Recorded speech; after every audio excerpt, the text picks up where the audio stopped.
Hello दोस्तों, आप सभी का स्वागत है हमारे चैनल पे। आज से आपके लिए मैं प्रत्येक दिन मॉक टेस्ट लेकर आऊँगा। उसमें आप खुद को प्रत्येक क्वेश्चन के लिए 1 नंबर दीजिएगा और देखिएगा उसमें 50 में से कितना नंबर आप लाते हैं। तो चलिए अब हम लोग मॉक टेस्ट का पहला क्वेश्चन देखते हैं। भारत का केंद्रीय आलू अनुसंधान केंद्र कहाँ है? भारत का केंद्रीय आलू अनुसंधान केंद्र कहाँ है? तो ये कहाँ है आलू अनुसंधान केंद्र? ये है शिमला में। कहाँ है? Shimla, option A. देखिए केंद्रीय केंद्रीय नारियल अनुसंधान केंद्र कहाँ है? केंद्रीय नारियल अनुसंधान केंद्र कासरगोड में है। कहाँ है? कासरगोड में। केंद्रीय नारियल अनुसंधान केंद्र कहाँ है? केंद्रीय नारियल अनुसंधान केंद्र कासरगोड। कहाँ है? केरल में। केंद्रीय नारियल अनुसंधान केंद्र कासरगोड, केरल। केंद्रीय भवन अनुसंधान केंद्र कहाँ है? रुड़की। केंद्रीय भवन अनुसंधान केंद्र कहाँ है? रुड़की। केंद्रीय मस्तिष्क अनुसंधान केंद्र कहाँ है? मानेसर। केंद्रीय मस्तिष्क अनुसंधान केंद्र कहाँ है?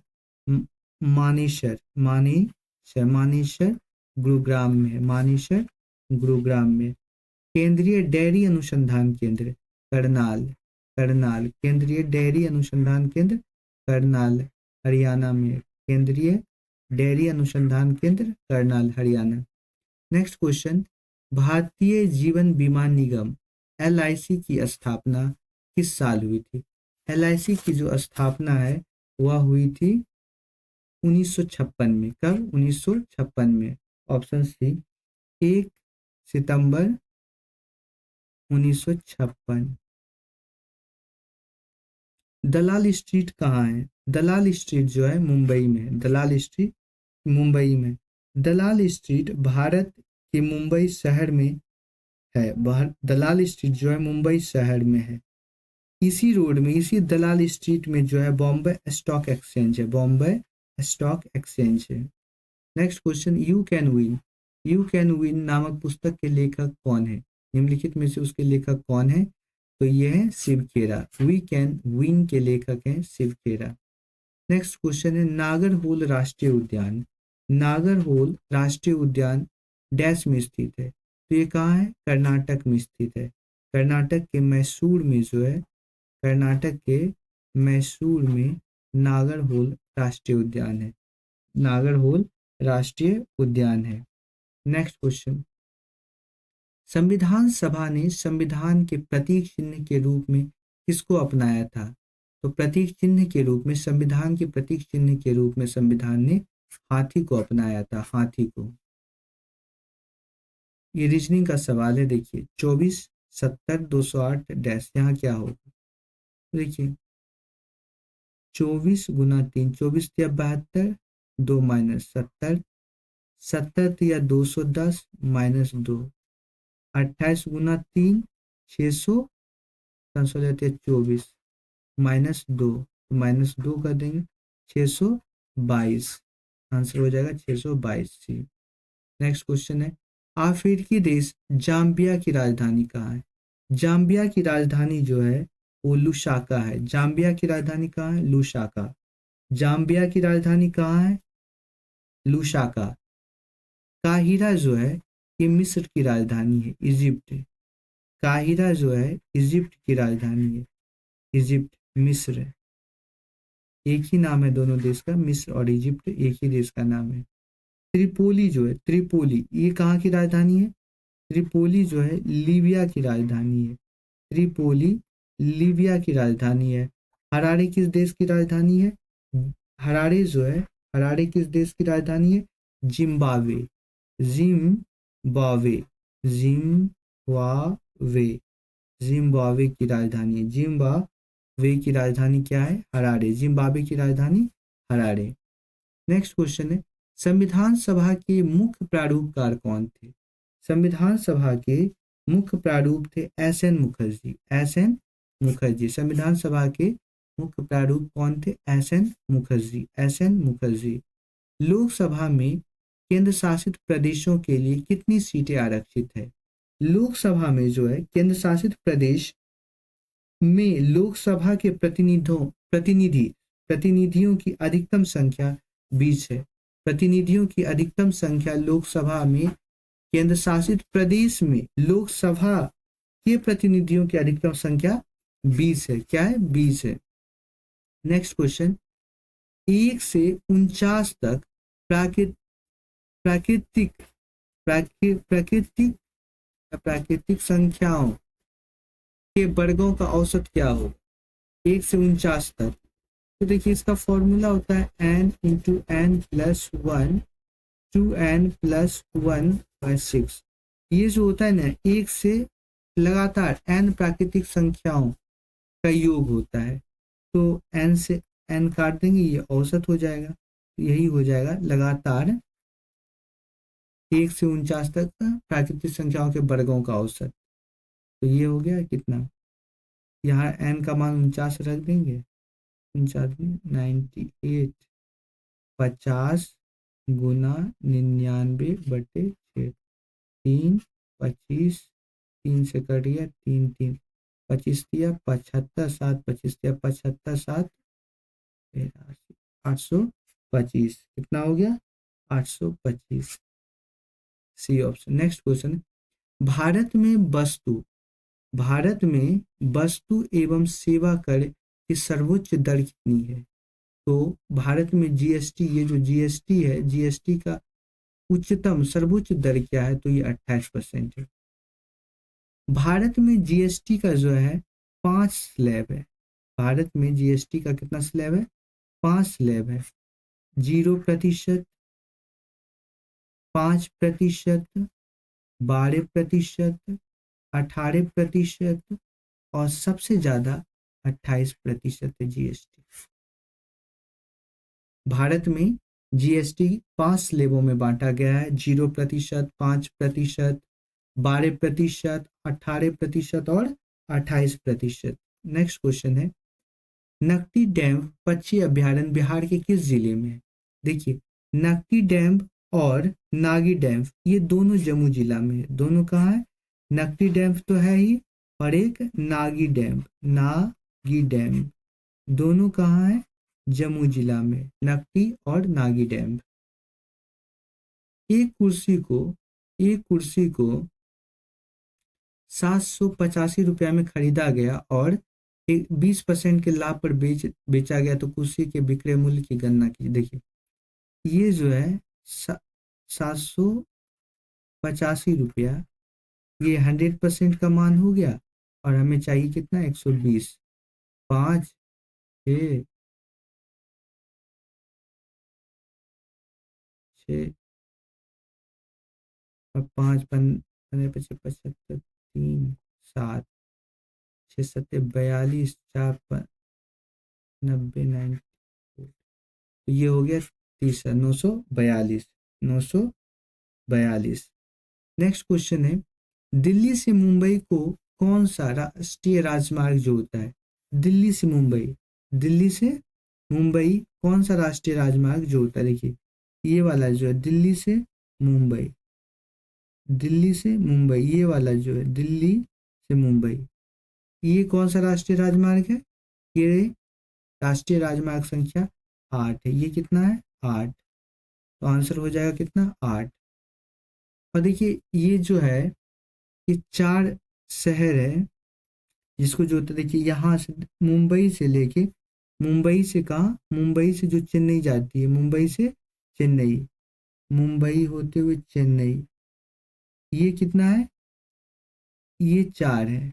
मुंबई से चेन्नई 4, और फिर चेन्नई से लेके, ये देखिए चेन्नई से लेके फिर कोलकाता तक, ये 5 है। चेन्नई से कोलकाता NH 5, NH 5। फिर देखिए यहाँ कोलकाता से दिल्ली, ये क्या है? 2, NH 2। कोलकाता से दिल्ली NH 2, दिल्ली से मुंबई NH 8, मुंबई से चेन्नई NH 4, चेन्नई से कोलकाता NH5, और ये चारों NH2, NH8, NH4, NH5 ये चारों मिल के स्वर्णिम चतुर्भुज रोड बनाता है, स्वर्णिम चतुर्भुज। तो दिल्ली से मुंबई को कौन सा राष्ट्रीय राजमार्ग जो होता है? NH8, ये वाला NH8।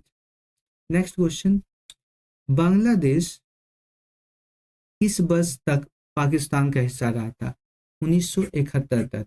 1971 में भारत ने बांग्लादेश को सहयोग किया था इस युद्ध में, और पाकिस्तानी जो अब उस समय पश्चिमी पाकिस्तान था और बांग्लादेश पूर्वी पाकिस्तान था, तो पश्चिमी पाकिस्तान के विरुद्ध में भारत ने पश्चिमी पाकिस्तान का सपोर्ट किया और इसमें पश्चिमी पाकिस्तान जीत गया, और 1971 में पश्चिमी पाकिस्तान बांग्लादेश एक स्वतंत्र राज्य बन गया था। 1971 के युद्ध के बाद पश्चिमी पाकिस्तान एक स्वतंत्र राष्ट्र बन गया बांग्लादेश के रूप में। भारत में किस युद्ध के बाद मुगल साम्राज्य की स्थापना हुई? भारत में पानीपत के प्रथम युद्ध के बाद, पानीपत के प्रथम युद्ध के बाद, पानीपत के प्रथम युद्ध के बाद मुगल साम्राज्य की स्थापना हुई। पानीपत का प्रथम युद्ध 1526 में हुआ था, और इसमें दिल्ली के सिंहासन पर बैठा था इब्राहिम लोदी। इब्राहिम लोदी को पानीपत के प्रथम युद्ध में बाबर ने हराकर मुगल साम्राज्य की नींव रखी। नेक्स्ट क्वेश्चन है, रामचरितमानस के रचनाकार कौन है? रामचरितमानस के रचनाकार कौन है? तो तुलसीदास हैं, तुलसीदास, तुलसीदास। और यह जो है अवधी भाषा में लिखा गया। रामचरितमानस जो है इस भाषा में, अवधी भाषा में, अवधी भाषा में रामचरितमानस लिखा गया था। नेक्स्ट क्वेश्चन है, दिल्ली में पुराना भवन दिल्ली में पुराना किला के भवनों का निर्माण किसने किया? ये किसने किया था? शेर शाह ने, शेर शाह ने, ऑप्शन 3, शेर शाह ने किया था। नेक्स्ट क्वेश्चन है, बंगाल विभाजन कब हुआ? बंगाल विभाजन 1905 में हुआ। बंगाल विभाजन कब हुआ? 1905 में हुआ। बंगाल विभाजन कब हुआ? 1905 में हुआ था। उस समय यहाँ का वायसराय कौन था? तो लॉर्ड कर्जन। कौन थे? Lord Curzon, Lord Curzon, Lord Curzon. Next question है, All India Trade Union Congress के प्रथम अध्यक्ष कौन थे? All India Trade Union Congress के प्रथम अध्यक्ष कौन थे? तो Lala Lajpat Rai, Lala Lajpat Rai, option A, Lala Lajpat Rai. Next question है, राजा रणजीत सिंह ने किस अदालत पर, किस स्थान पर अदालत ए आला की स्थापना की? किस स्थान पर अदालत ए आला की स्थापना की? तो उन्होंने लाहौर में स्थापना किया था अदालत ए आला का। राजा रंजीत सिंह की न्याय व्यवस्था बहुत कठोर थी। राजा रंजीत सिंह की न्याय व्यवस्था बहुत कठोर थी, और उन्होंने न्याय दिलाने के लिए, जनता को न्याय दिलाने के लिए एक सर्वोच्च न्यायालय की स्थापना की, जिसका नाम अदालत ए आला रखा गया था। अदालत ए आला रखा गया था। रंजीत सिंह, राजा रंजीत सिंह स्वयं उसके प्रधान न्यायाधीश थे। नेक्स्ट क्वेश्चन, लॉर्ड कॉर्नवालिस का अस्थायी बंदोबस्त कब लागू किया गया? लॉर्ड कॉर्नवालिस का अस्थायी बंदोबस्त कब लागू किया गया? तो 1793 में, 1793 में। लॉर्ड कॉर्नवालिस जो है बंगाल का गवर्नर जनरल रहा था। कब से कब तक रहा था? 1786 से लेकर 1793 तक रहा था। लॉर्ड कॉर्नवालिस कब तक रहा था बंगाल का गवर्नर जनरल? 1786 से लेकर 1793 तक। नेक्स्ट क्वेश्चन है, राष्ट्रमंडल खेल 2022 में भारत ने कितने स्वर्ण पदक जीते? तो भारत ने कुल 22 स्वर्ण पदक जीते हैं। राष्ट्रमंडल खेल 2022 में भारत ने कुल 22 स्वर्ण पदक जीते हैं। नेक्स्ट क्वेश्चन है, महात्मा गांधी सर्वप्रथम किस अधिवेशन में भाग लिए थे? इंडियन नेशनल कांग्रेस के किस अधिवेशन में भाग लिए थे महात्मा गांधी? सर्वप्रथम किस इंडियन नेशनल कांग्रेस अधिवेशन में सम्मिलित हुए थे? तो ये कोलकाता में। कोलकाता में एनएससी की वार्षिक जो अधिवेशन था उसमें शामिल हुए थे 1901 में। गांधी जी ने किस इंडियन नेशनल कांग्रेस की वार्षिक अधिवेशन की अध्यक्षता किए थे? तो 1924 बेलग्राम अधिवेशन में। बेलग्राम कहाँ है? कर्नाटक में। कर्नाटक के बेलग्राम में 1924 में हुए एनएससी अधिवेशन की अध्यक्षता महात्मा गांधी ने किए थे। नेक्स्ट क्वेश्चन, गोदान के रचनाकार कौन है? गोदान के रचनाकार हैं मुंशी प्रेमचंद। गोदान के रचनाकार हैं मुंशी प्रेमचंद। गोदान के रचनाकार कौन है? मुंशी प्रेमचंद। नेक्स्ट क्वेश्चन देखिए, इसमें बताता है कि इकाई अंक क्या होगा। यूनिट डिजिट पता करना है। यूनिट डिजिट पता करना है क्या होगा। ये इकाई अंक 8 चौके 32, तो 2 लिए 32 में, यहाँ हम 2 लेंगे, 32 में सिर्फ 2। और ये देखिए 6 चौक 24, 24 में 4 लेंगे, ये दोनों कितना हो गया, फिर ये दोनों गुना करेंगे, 4 दूनी 8, तो यूनिट डिजिट 8 आएगा। ऑप्शन 2, सिर्फ यूनिट डिजिट लेना है। 8 चौक 32, 32 का 2, 6 चौक 24, 24 का 4, और फिर ऐसे कर देंगे, 4 दूनी 8, 8 हो जाएगा। नहीं इस तरह करेंगे तो ये से हटा के 8 चौक 32, 32 का 2 ले लेंगे, फिर 8 करेंगे, इसका 8 हो जाएगा। 8 छक 48, 48 का फिर 8, 8 हो जाएगा। नेक्स्ट क्वेश्चन, पंजाब का शेर के रूप में कौन जाना जाता था? पंजाब का शेर किसे कहा जाता था? लाला लाजपत राय को। लाला लाजपत राय को। भगत सिंह, राजगुरु और सुखदेव, ये तीनों को फांसी की सजा कब हुई थी? राजगुरु, भगत सिंह और सुखदेव को। तो ये 23 मार्च 1931 को राजगुरु, भगत सिंह और सुखदेव को फांसी की सजा दी गई। नेक्स्ट क्वेश्चन है, राकेश ने 900 रुपये 4% की दर से और 1100 रुपये 5% की दर से उधार लिए। उसे ब्याज के रूप में कुल 364 रुपया चुकाना पड़ा। समय अवधि क्या है? समय अवधि क्या है? तो देखिए 900 रुपया 4% एक बस के लिए, ठीक, तो 9 चौक 36 रुपया, और फिर 1100 रुपया 5% की दर से एक बस के लिए 55 रुपया। दोनों को ऐड करेंगे, 11 8 1 9, 91 रुपया एक साल का हुआ, और देना कितना पड़ा? 364 रुपया। 364 रुपया, और प्रत्येक साल 51 रुपया दे रहे थे। 4 से काट देंगे, 4 साल में हमने 964 रुपया, सॉरी 364 रुपया दिया चुकाना पर। आंसर क्या हो जाएगा? 4 साल। नेक्स्ट क्वेश्चन, पंचवर्षीय योजना के मसौदे को अंततः कौन अनुमोदित करता है? तो यह अनुमोदित कौन करता है? राष्ट्रीय विकास परिषद। राष्ट्रीय विकास परिषद। राष्ट्रीय विकास परिषद का गठन कब हुआ था? 6 अगस्त 1952 को। राष्ट्रीय विकास परिषद का गठन कब हुआ था? 6 अगस्त 1952 को।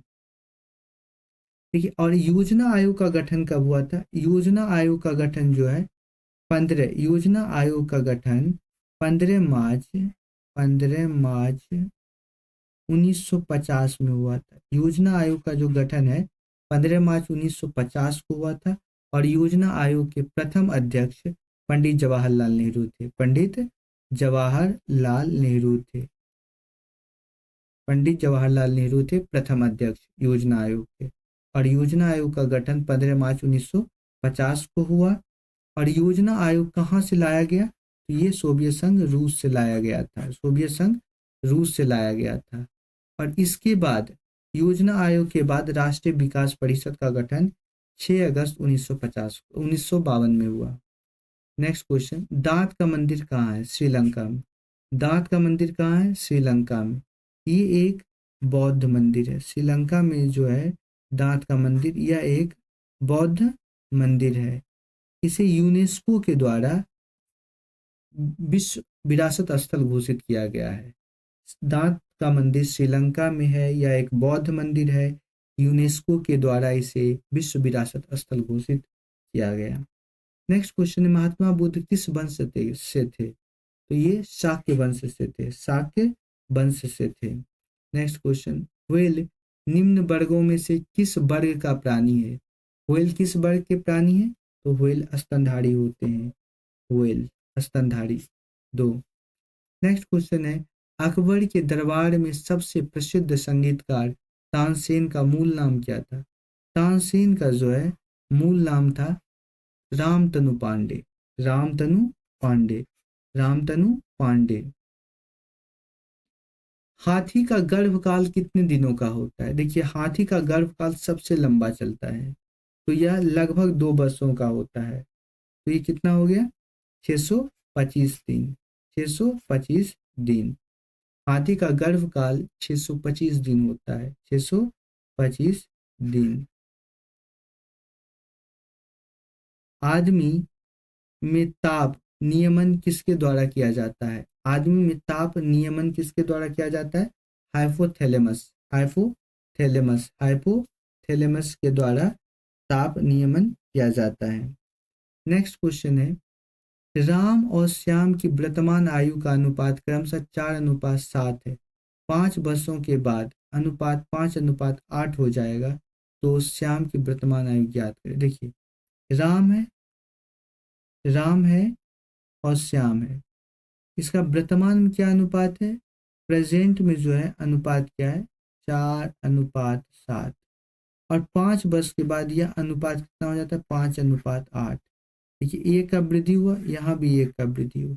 एक कितना तय करता है? 5 ईयर्स। तो 7 कितना हो जाएगा? 7×5 = 35 ईयर्स और 4×5 = 20 ईयर्स। राम का आयु वर्तमान में 20 है और श्याम का 35 वर्ष है। पूछ रहा है श्याम की वर्तमान आयु ज्ञात की करे, तो 35 वर्ष। ऑप्शन 2 क्या हो जाएगा? 35 वर्ष। ऑप्शन 2। नेक्स्ट क्वेश्चन है, किस व्यक्ति ने young wild life photographer of the year 2023 का पुरस्कार जीता? किस व्यक्ति ने young wild life photographer of the year 2023 का पुरस्कार जीता? तो विहान ताल्या विकास ने। विहान ताल्या विकास ने young wild life photographer of the year 2023 का पुरस्कार जीता। नेक्स्ट क्वेश्चन है, हमारे फेफड़ों में कितनी कोशिकाएं होती है? तो हमारे फेफड़ा में जो है 300 मिलियन कोशिकाएं होती है। 300 मिलियन कोशिकाएं। कितना? 300 मिलियन कोशिकाएं। 300 मिलियन कोशिकाएं। 300 मिलियन कोशिकाएं होती है। नेक्स्ट क्वेश्चन है, हाल ही में कॉलिंग्स डिक्शनरी जो है वर्ड ऑफ द ईयर 2023 किसे चुना? Word of the year AI को चुना। एआई को चुना word of the year. AI क्या होता है? Artificial intelligence. Artificial intelligence. Artificial intelligence. Intelligence. Next question है, हाल ही में भारत की पहली ट्रैफिक लाइट फ्री सिटी कौन सी है? तो ये कौन सा हो जाता है? ये हो जाएगा कोटा।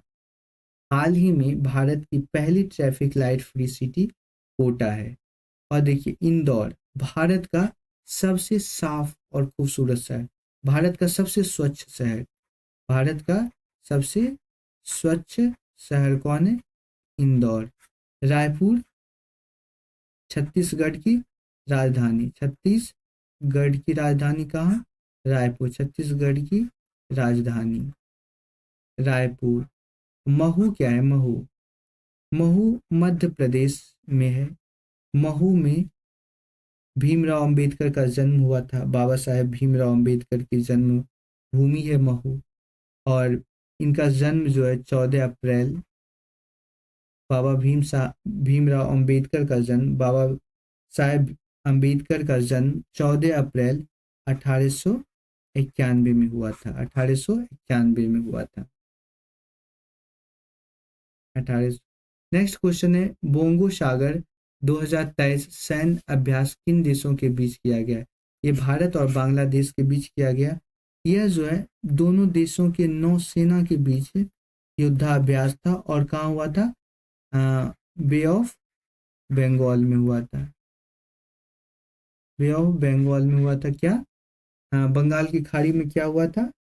अ, बोंगो सागर सैन्य अभ्यास या भारत और बांग्लादेश की नौसेना के बीच का युद्धाभ्यास है। नेक्स्ट क्वेश्चन, कोयले के खान में प्रमुख हानिकारक गैस कौन सा है?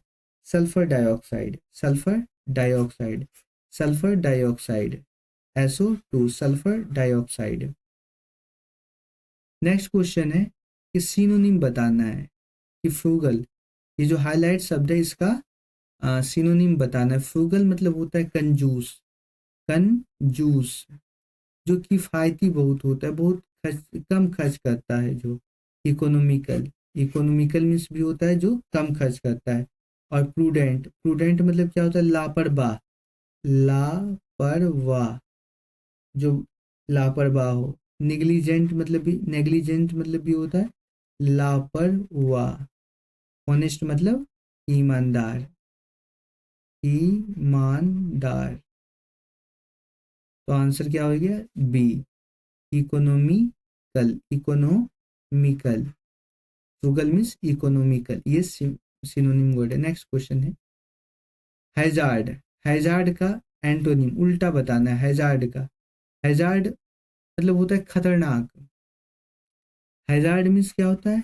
हैजार्ड, HAZARD, हैजार्ड, पेरिल और जियो पार्डी, डेंजर, ये सभी का मतलब होता है खतरनाक। ये सभी का अर्थ क्या होता है? खतरनाक। तो क्या होता है? हैजार्ड मतलब खतरनाक, प्रोटेक्शन मतलब सुरक्षा। एंटोनिम क्या हो जाएगा? सी, प्रोटेक्शन, प्रोटेक्शन। नेक्स्ट क्वेश्चन है, मीथेन डैश के रूप में जाना जाता है? मीथेन को मार्क्स गैस भी कहा जाता है, मीथेन को मार्क्स गैस भी कहा जाता है। सी। नेक्स्ट क्वेश्चन, CNG, CNG जो है, CNG का मुख्य घटक क्या है? CNG का मुख्य घटक मीथेन है। CNG का मुख्य घटक क्या है? मीथेन है। नेक्स्ट क्वेश्चन, अयोध्या किस नदी के तट पर है? अयोध्या किस नदी के तट पर है? तो अयोध्या सरयू नदी के तट पर है। हुगली, हुगली कोलकाता, कोलकाता जो है हुगली नदी के तट पर है। गंगा कानपुर, हरिद्वार, हरिद्वार में भी गंगा है, हरिद्वार। प्रयागराज, प्रयागराज, पटना, भागलपुर, ये सभी शहर जो है गंगा नदी पे, हरिद्वार, ये सभी गंगा नदी के तट पर है। यमुना, यमुना दिल्ली भी यमुना नदी के तट पर है। आगरा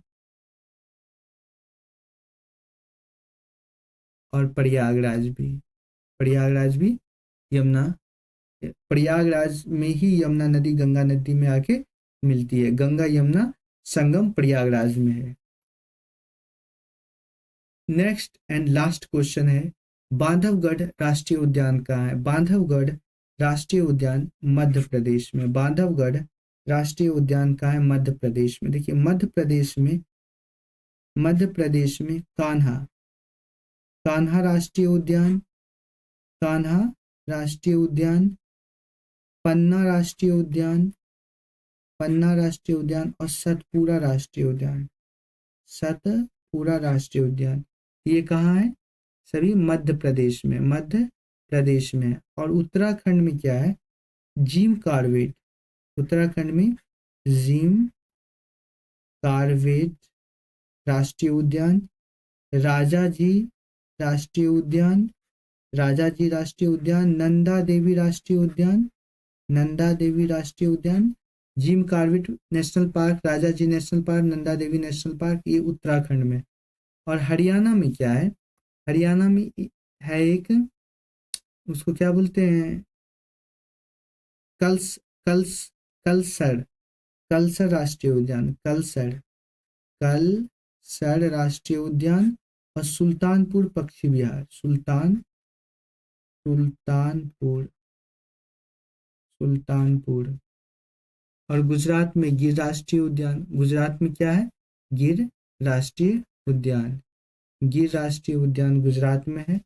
और एक कक्ष में है, कक्ष राष्ट्रीय, कक्ष में रन के कक्ष में एक उद्यान है जो जंगली गधों के लिए प्रसिद्ध है।